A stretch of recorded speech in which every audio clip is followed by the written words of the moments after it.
Hi guys. So, the root chakra. We're just gonna kind of like jump right into it. I'm going to give the basis of what the root chakra is, what what it is, and then I'm gonna scroll down.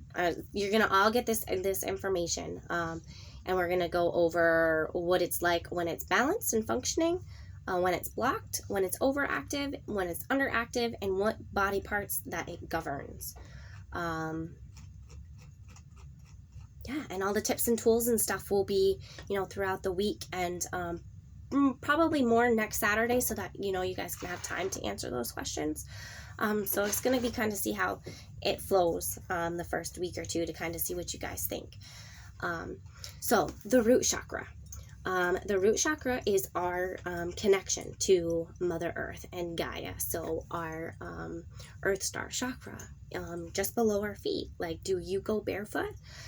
It's very good to go barefoot, even in the winter. It just kind of builds up our stamina, and the cold is really good for you. It rules our very basic need and fundamental need for survival. It's what keeps us anchored to our physical world, our shelter, our families, our sense of security. It's our basic need: water, food, and clothing. These areas, these are the roots of our lives. Sorry, I misspoke. That assist us with being grounded, not only to survive, but to thrive in our environment. Let's see. So I'm gonna scroll down. And so when the root is balanced and functioning, we feel secure, safe, trusting. Our inner sense of security allows us to have clear thinking. We have good concentration, goal setting, and the goal is to make sure that our basic needs are met without the needs of being obsessive over it. When you get so focused on something, you become obsessed. Ability to manifest for yourself. You are able to take care of yourselves and have a strong sense of belonging. If life throws you a curveball, you can look at it with an unconditional good attitude for existence. Like, you get, for example, you get an unexpected parking ticket. You could either get really mad, really frustrated, or you can just shrug it off and be like, oh, you know what? I'm lucky I haven't got more. Be grateful. Yeah, it stinks that you got a parking ticket, but maybe you knew you weren't parking where you should be. So, just be thankful that you were in the position to be able to get a parking ticket. It's easier said than done, most definitely. When the root chakra is blocked. So this is something that, it really stems from childhood too, and kind of our coping mechanisms that we didn't realize we learned, we all grew up in different environments, and that's okay. It just makes us who we are, and we just have to kind of take responsibility for that now that we know better, right? I don't know. So when the root chakra is blocked, we are fearful. We have low self-esteem, mental fatigue. They say it has elements of arthritis. You're not reaching goals. Your mind is completely unfocused. Depression and anxiety can kick in, and they kind of like rule your day. Like, you don't want to do anything. You're so tired, but your mind will not shut off, so you have sleepless nights. You worry about your money, health, and other basic needs. And you just feel like you can't get it together. You're like all over the place, spacey. How am I supposed to exist? You're thinking about this, and then you're like, ooh, pasta. Oh, squirrel. And we all have those days where we're just off, and it happens. So, that's when it's blocked, when it's really like, the stress just won't go away. But then we can also have our root chakra be overactive, which can cause paranoia, greed, control. We can become bossy and domineering. Your ego totally gets in the way. Your ego gets in the way when it's blocked too, but you kind of are shut down. So like, this is where you like start to get like arrogant or easily annoyed, and aggressive at the slightest action, like the the smallest thing can make you mad, and it's not just because of any reason. It just happens sometimes, you know, and it happens. We find ourselves attached to the physical and material world, overindulging in money, food, sex, etc. It's our fixation on our position, you know, the resistance to change, you know, why I'm a big person that's like, why fix something that's not broken? Why do we have to change that? Well, you know, sometimes change is good. Yes, it's frustrating, and sometimes it doesn't make sense, you know, and then some stuff it doesn't make sense. But it's our ability to adjust with the change and to be able to flow with it, even though it stinks, right? And it's like the feelings of security, and like, you know, the hoarding movie, the TV shows and stuff. Like, it's just our need to have to fill things and to shelter ourselves and to surround ourselves with things to make us feel better, because that's what we think we need. But then it just causes us to do it more. So, like, the example for that would be, like, oh, I have these old Sears catalogs, and Sears isn't even here anymore, but what if I need them? You know, like, I used to love Sears, by the way. So, and then we can also have it when our root chakra is underactive. So, when it's underactive, I mean, it's all kind of goes hand in hand, kind of like underactive and blocked. But like, we have a sense of feeling unloved. We are sexually inadequate. We are frustrated, fearful, shy, and unsure how to react to situations and things that go on. I mean, and that's normal, you know, because we just sometimes are unsure. Tend to have your heads in the clouds, spacey. You're procrastinating, have low self-esteem. You may feel restless, but you're lethargic, like you just don't want to do anything. You're panicky, you're anxious, and it's just really hard just overall to focus. So I think going on, I kind of combined the blocked and the overacted kind of together, or underactive and blocked, because they kind of go hand in hand. The block kind of causes more of the illnesses and stuff that gets stuck in her body. So the root chakra governs our physical body, which, you know, it's our physical body. Like, it just, you know, sometimes things happen, but sometimes it's our emotions and our environment that cause these things to happen. So it governs, the root chakra governs the adrenal glands, the bladder, colon, your kidneys, the female reproductive organs, lower extremities, which is your legs, your feet, your skeletals, and your spine. So if you have like really cold feet and, you know, poor circulation, relates to muscles, tissues of the body, and the immune system. If it's imbalanced, you can have the following. You can experience constipation, weight issues, digestive issues, an eating disorder, overeating or under, become fatigued. You have back pain, issues with blood or bones, increased anxieties, panic attacks or similar, the feeling of unsafe, that you're not safe, and, you know, negativity or pessimism, low self-esteem, clumsiness, and reproductive issues, like I had said.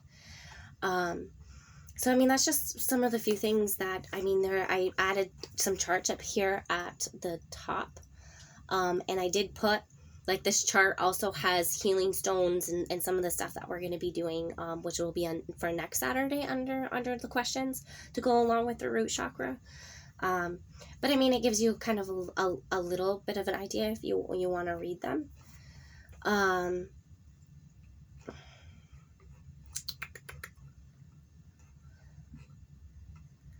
So what happens when the root chakra, like when you start getting things into balance and the root chakra starts to open? So when the chakra is open and energy is flowing, we feel safe at home in the world, and we are fearless. I mean, it's something that we have to work on every single day, because it's not, you know, things happen, life happens.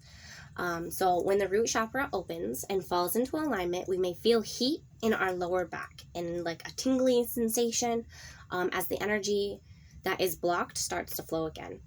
It can result in vibrations through all parts of our body, of the physical body. You may experience certain cravings or a shift in appetite. Generally, you'll want to have healthier foods, or no appetite at all, or things that you once enjoyed, they don't taste that great anymore, or they even taste better. It just is what it is. You feel more grounded into your body and into Mother Earth, Gaia. Sometimes during this process of opening and balancing, we can experience prior ailments from when it was out of balance. So like I said, like it's normal for emotions and things and ailments to kind of resurface when you do this kind of work, because you're releasing it from your body and you're bringing it to the forefront and actually acknowledging it and taking responsibility for the emotion and why you feel it. So when it was out of balance, so on a physical level, it can range from aches and pains to digestive issues, fatigue, possible insomnia. Emotional issues related to the blocked chakra may resurface, like I just said, temporarily released from our highest and best good for ourselves. This could feel like you are taking a step forward and 2 steps back, but it's actually part of the healing process of rebalancing. So rest assured, the feelings are temporary. We just need to sit and feel the emotion and understand why, so that it is released, and just write it down and acknowledge it instead of just keep shoving it down. So that's kind of like the basis of the root chakra, but I thought it would be fun to actually add a couple of elements to it. So the Sanskrit name for the root chakra is Malahandra, which, excuse me, I might not pronounce them exactly correct because I'm working on that.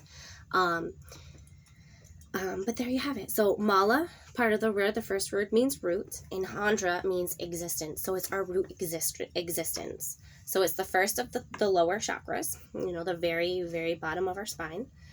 And it's our connection to the physical self and our will to live. It gives us that life force energy associated with the color red and black, which is probably why I really love black clothes. And I mean, I'm wearing gray and I have black hearts on it. And I actually went shopping tonight and I tried to add color to my stuff because I'm like, oh, I want to work on, I still just got black and gray stuff. So I'm working on it. It's a process. So it is represented by the lotus of the 4 petals, which I actually have a picture of that I can show you really quick. So the lotus of the 4 kind of looks like that. It's really pretty. And that symbol is what Malahandra, the root chakra. And the mantra for it is I am. Like it's our, I am good enough. I am safe. I am strong. I am capable. I am my creator. It is your foundation of who you are and what you claim you are. So, you don't want to say I might be this or I may. No, I am. I know, I am. The Sanskrit is lam or ra. So the hand positions, which that will be in there too. The vowel for the root chakra is when you're meditating, like hug. It's a yang energy. It's feminine energy as well. It's in the note of C. So 396 HZs and do, like do, re, mi, do. And some songs, I'm just going to say, I have this there, but some songs in the note of C are Halo by Beyonce, Let It Be, the Beatles, I Will Survive, Ain't No Mountain High Enough by Diana Ross, Private Eyes, and Killing Me Softly. So, when we hear those songs, how do you feel? Listen to some of them and see how it makes you feel. And note it down. Put it in your journal.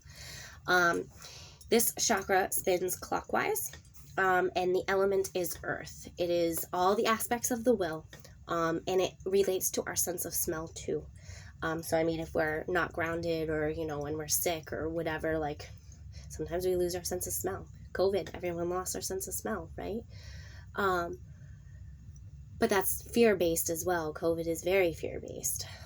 So I mean, that plays in our root chakra. So when we're fearful and we get these viruses is a very fear-based thing. So I mean, if you're very fearful of things and fearful of catching it, you're projecting that, and it just is what it is.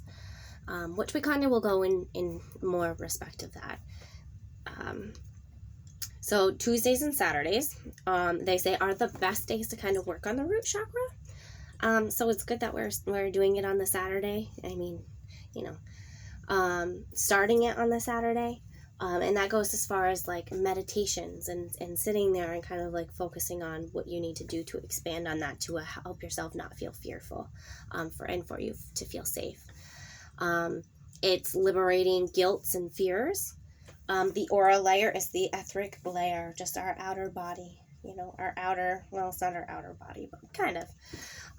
And some spirit guides that I found. And I mean, they're kind of pulled from all over the place. So I mean, even if you know some, like, add them to it. So Archangel Gabriel and Josephiel.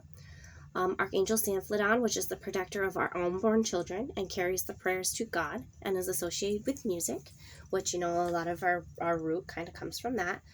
Archangel Chamuel, Lord Serpis, Luna, and Lord Geshna. I probably botched the enunciation of that too, so I apologize if I did. So that is like the main stuff of like what the root chakra is kind of about. So if you have any other questions, you can feel free to ask me. If there's anything that you want to know and that I don't have in here, I will absolutely do my best to find that answer. Because chances are I'd want to know that answer too. And I love learning, so here we are. So let me just make sure I'm not missing anything. Yeah, so I covered all of that. So if you have any questions, please feel free to reach out. Okay.